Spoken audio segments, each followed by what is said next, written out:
নজর রাখতে হচ্ছে এসআইআর এর যাবতীয় খবরের দিকে। পশ্চিমবঙ্গে এসআইআর এ বাদ প্রায় 60 লক্ষ নাম এবার শুনানি প্রক্রিয়ায়। কারা ডাক পাবেন? বড় প্রশ্ন। ডাকা হতে পারে নো ম্যাপিং এ 30 লক্ষ ভোটারকে। সন্দেহের তালিকায় থাকা ভোটারদের হেয়ারিং এ ডাকা হতে পারে। বয়সের অসঙ্গতি থাকা ভোটারদেরকে বাবা মা দাদু দিদা ঠাকুরদা ঠাকুমার বয়সের ফারাক এমন যে সন্দেহজনক ভোটার ঝাড়াই বাছাই চলছে। সংখ্যাটা খানিক কমে হয়েছে 1,34,00,000। কমিশনের বাড়তি নজর থাকবে সীমান্তবর্তী জেলাগুলির থেকেও।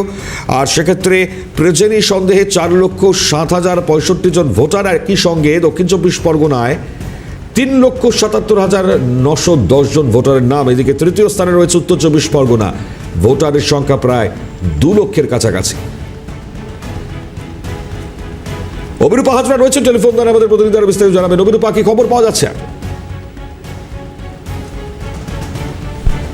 খসড়া তালিকা থেকে বাদ পড়তে চলেছে প্রায় 60 লক্ষের কাছাকাছি ভোটারের নাম। খসড়া তালিকার সব থেকে বেশি নাম বাদ পড়বে দক্ষিণ 24 পরগনা জেলা, যেখানে বাদ পড়তে চলেছে 8,18,432 জন ভোটারের নাম। আজ থেকে শুরু হচ্ছে শুনানি, নোটিশ দেওয়ার প্রক্রিয়া। যাতে ডাক পেতে পারেন এনুমারেশন ফর্মে কোনো ম্যাপিং না দেখলে, কম বেশি না দেখানো প্রায় কম বেশি 30 লাখের কাছাকাছি ভোটারদেরকে ডাক পেতে পারেন তারা। কমিশন সূত্রের খবর, প্রজেনি ম্যাপিং এর ক্ষেত্রে সন্দেহের তালিকায় রয়েছেন সব থেকে বেশি মুর্শিদাবাদের নাম।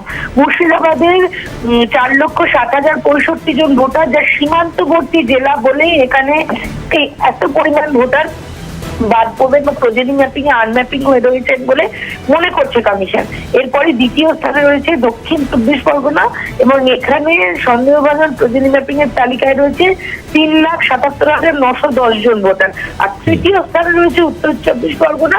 এখানেও একটি সীমান্তবর্তী জেলা, বনগাঁ বসিরহাট এই জেলাগুলি, এবং এখানে সন্দেহভাজন প্রজেনি ম্যাপিং এর তালিকায় রয়েছে 2 লাখেরও বেশি ভোটার। ফলত এই সীমান্তবর্তী এলাকাকে আরো বেশি নজরদারির মধ্যে রাখছে নির্বাচন কমিশন। তার সঙ্গে প্রজেনি ম্যাপিং এর সাথে আনম্যাপিং এর যে সমস্যাটা, সেই আনম্যাপিং এর সমস্যার ফলেই ডাক পড়ছে ভোটারদের, এবং এর ফলে যে এত পরিমাণ বাদ পড়ার এটা পরিমাণ বাড়তে পারে বলেই মনে করছে কমিশন। সঙ্গে থাকো অভিরূপা। লাগাতার তথ্য সামনে আসছে। এক্ষেত্রে দাঁড়িয়ে যে তথ্য, সেখানে রি-ভেরিফাই লজিক্যাল ডিসক্রিপেন্সিস গুরুত্ব রাখবে। আজ থেকে বিএলওদের অ্যাপে নতুন এই অপশান কিন্তু যুক্ত হতে চলেছে। ফলত রি-ভেরিফাই লজিক্যাল ডিসক্রিপেন্সিস, সেখানে 32 লক্ষের কাছাকাছি আনম্যাপ রয়েছে। আরো তথ্য জানাবে অভিরূপা হাজরা। অভিরূপা, রিসেন্টলি এই খসড়া তালিকা বেরোনোর পর থেকেই একাধিক অভিযোগ কমিশনে আসছিল যে রিভেরিফাই করতে হবে। তার কারণ অনেকের নামের বানান ভুল হয়েছে, টাইটেলের বানান ভুল হয়েছে, টাইটেলের পরিবর্তন হয়ে গিয়েছে, বাবার নামের বানান এবং টাইটেলের ভুল দেখা যাচ্ছে। তো এইগুলোর সংশোধনের প্রয়োজন রয়েছে বলে মনে করেছে কমিশন। সেই কারণে বিএলও অ্যাপে আজকে থেকে রি-ভেরিফাই লজিক্যাল ডিসক্রিপশন বলে একটি পার্ট দেওয়া হয়েছে। সেই পার্টেই আজ সকাল থেকে বিএলও অ্যাপে এই নতুন অপশনটা দেওয়া হয়েছে। এখানে 32 লক্ষের কাছাকাছি আনম্যাপিং রয়েছে। তার মধ্যে অনেকেই লজিক্যাল ডিসক্রিপশন যাদের রয়েছে, অর্থাৎ নামের বানান ভুল, বাবার সঙ্গে বয়সের পার্থক্য, এরা ডেটা চেক এবং চেক করার পর বিএলও অ্যাপে নতুন অপশন, বিএলওরাই এই চেঞ্জেসটা আনতে পারবেন বা ঠিক করে দিতে পারবেন যথাযোগ্য কাগজ দেখে, এমনটাই মনে করেছে কমিশন। সেই কারণে অ্যাপে এই পার্টটুকু দেওয়া হয়েছে এবং সেটা বিএলওদের উপর দায়িত্ব দেওয়া হয়েছে। যারা যেসব ভোটাররা আসবেন তাদের এই পার্টটুকু তারা সংশোধন করতে পারবেন। ধন্যবাদ অভিরূপা। কথা বলছিলাম আমাদের প্রতিনিধি অভিরূপা হাজরার সঙ্গে। আগামী সপ্তাহে এসআইআর এর শুনানি। বড়দিনের পর শুনানির সম্ভাবনা। 26 বা 27 ডিসেম্বর থেকেই এসআইআর এর শুনানি শুরুর সম্ভাবনার খবর সামনে আসছে। গুরুত্ব রাখবে, যেখানে নোটিশ ইস্যু করা সম্ভব হয়নি কমিশন সূত্রে যেমনটা খবর, আজ থেকে ভোটারদের নোটিশ দিতে চলেছেন বিএলওরা। নোটিশ দেওয়ার 7 দিন পর শুনানিতে ডাক, এমনটাই খবর। ফলত বড়দিনের পর শুনানি শুরুর সম্ভাবনা। আগামী সপ্তাহে এসআইআর এর শুনানি। 26 বা 27 ডিসেম্বর থেকে এসআইআর এর শুনানি শুরুর সম্ভাবনা। নোটিশ ইস্যু করা সম্ভব হয়নি কমিশন সূত্রে যেমনটা খবর। এদিকে আজ থেকেই ভোটারদের কি নোটিশ দেবে বিএলওরা? নোটিশ দেবার 7 দিন পর হবে শুনানি, যে খবর সামনে আসছে। একই সঙ্গে এসআইআর এর শুনানির কাজে এবার মাইক্রো অবজারভার যা সিদ্ধান্ত নিয়োগের কমিশন নিয়েছে। শুনানির প্রতিটি ঘরে একজন করে এবার মাইক্রো অবজারভার নিয়োগ। ইতিমধ্যেই ইআরও, এইআরও এবং অতিরিক্ত ইআরও বা অবজারভার তারা কিন্তু শুনানির কাজ সুষ্ঠুভাবে পরিচালনার প্রয়োজন রয়েছে, তাই মাইক্রো অবজারভাররা তারা সেক্ষেত্রে কাজ করবেন। প্রতিটি ক্ষেত্রে ছবি তুলে সার্ভারে আপলোডের সিদ্ধান্ত নিয়েছে নির্বাচন কমিশন। এসআইআর এর শুনানির কাজে মাইক্রো অবজারভার নিয়োগের সিদ্ধান্ত নিল কমিশন। শুনানির প্রতিটি ঘরে একজন করে মাইক্রো অবজারভার নিয়োগ। শুনানির কাজ সুষ্ঠু পরিচালনার প্রয়োজন মাইক্রো অবজারভার সেক্ষেত্রে কাজ করবেন। প্রতিটি ক্ষেত্রে ছবি তুলে সার্ভারে আপলোডের সিদ্ধান্ত কমিশনের তরফে।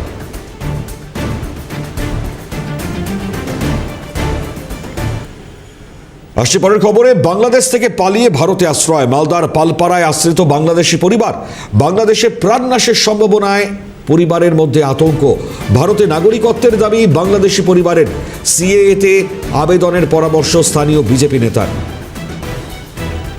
ঠিক কি ছবি তুলে ধরেছেন আমাদের প্রতিনিধি শোভক লাহিড়ী, দেখুন।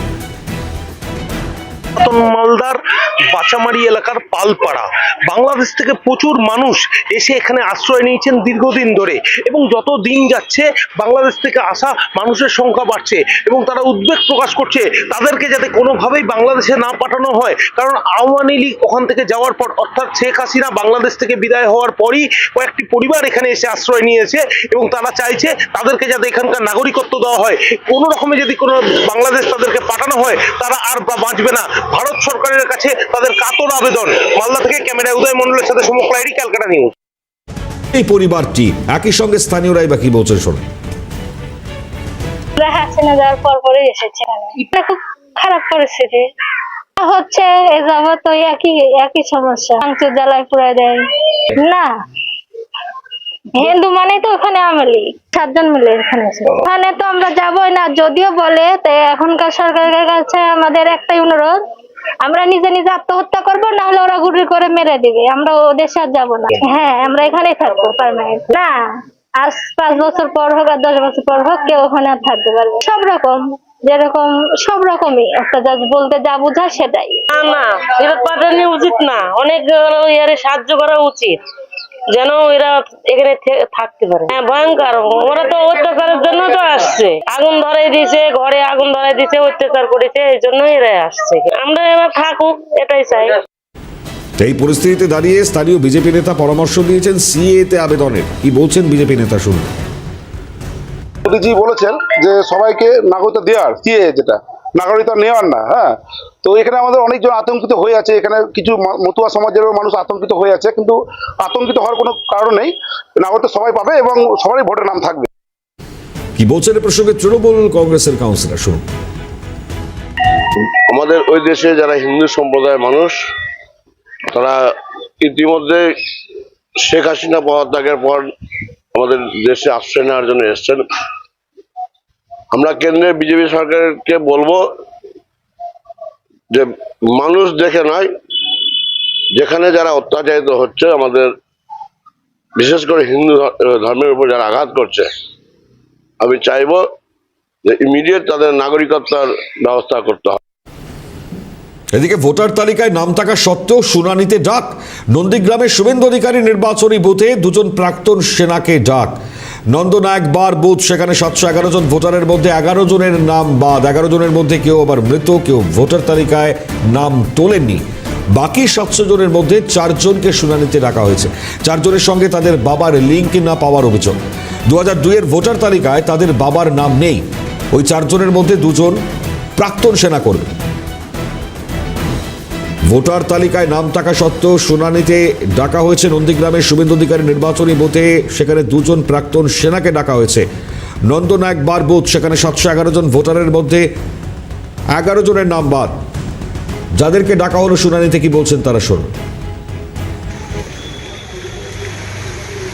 আমি একটা কথা বলছি, আমি যখন আমার বাবা ছোটবেলায় মারা যায় 10 বছর বয়সে, তারপরে আমার মা মারা যায় 5 বছর বয়সে, তারপরে আমি যে নন্দীগ্রাম কলেজ হাই স্কুলে পড়তে পড়তে আমি আর্মিতে ডিফেন্সের যে গেছিলাম 93-তে। এরপরে আমি 94-এ আবার বিয়ে করেছি, সেটিও আমার ডকুমেন্ট আছে। 92-তে আমি কিভাবে 97-এ বিয়ে করেছি। 2002-তে ভোটার লিস্টে নাম আমাকে আর্মিতে তখন ভোট ছিল না। তারপরে আমি 2019-এ রিটায়ার হয়ে এসেছি। এরপরে আমাদের বলছে যে এসআইআর এর নাম নেই, তার জন্য তো আমি দায়ী নয়, গভর্নমেন্ট দায়ী। এভাবে দুজন প্রাক্তন সেনাকর্মী, তার মধ্যে একজনের বক্তব্য শোনালাম প্রদীপ জানা, তার ছেলে কি বলছেন শুনুন। তো উনি কর্মজীবন তো বেশিরভাগ বাইরে কাটিয়েছেন।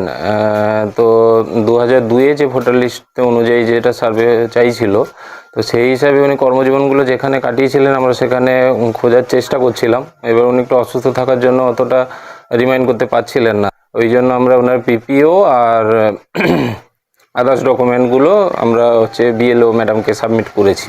আমার পুরনো বাড়ির ওনার যে দাদা, তার ডকুমেন্টস দিয়েছিলাম, 2002-এ ছিল, তো প্রোভাইড করেছি। বিএলও ম্যাডাম বলছিল আমি তাহলে ওটা দেখছি কি ব্যাপারটা, কিভাবে কি করে হিয়ারিং করে ওনার নামটাই করা যায়। এ প্রসঙ্গে বিজেপি এবং তৃণমূলকে কি বলছে শুনুন। আর এসআইআর প্রক্রিয়া ভুতুড়ে ভোটারদের তাড়ানোর একটা ওঝা, সেই প্রক্রিয়া হতে তৃণমূল কংগ্রেসের খুব জ্বালা হচ্ছে। সাধারণ মানুষের এখানে কোনো রকম কোনো হয়রানি হচ্ছে না। তার একটা নির্দিষ্ট প্রক্রিয়ায় যাদেরকে হিয়ারিংয়ের জন্য ডাকছে, তারা তাদের প্রমাণপত্র নিয়ে সেই জায়গাটায় নিশ্চয়ই আবার তারা ভোটার হিসেবে ভোটার লিস্টের আওতায় আসবে। প্রদীপ জানা এবং প্রদীপ প্রধান দুই প্রাক্তন সেনাকর্মী, যারা AK-47 হাতে ভারতবর্ষের অখণ্ডতা রক্ষা করবার জন্য সীমান্তে দেশবাসীকে পাহারা দিত। আজকে ভারতবর্ষের কেন্দ্রীয় নির্বাচন কমিশন সেই দুই প্রাক্তন সেনাকর্মীকে হিয়ারিং করবার জন্য নোটিশ করে প্রাক্তন সেনাকর্মীদের কেন্দ্রীয় নির্বাচন কমিশন বুক দিয়ে আগলে রাখতে পারল।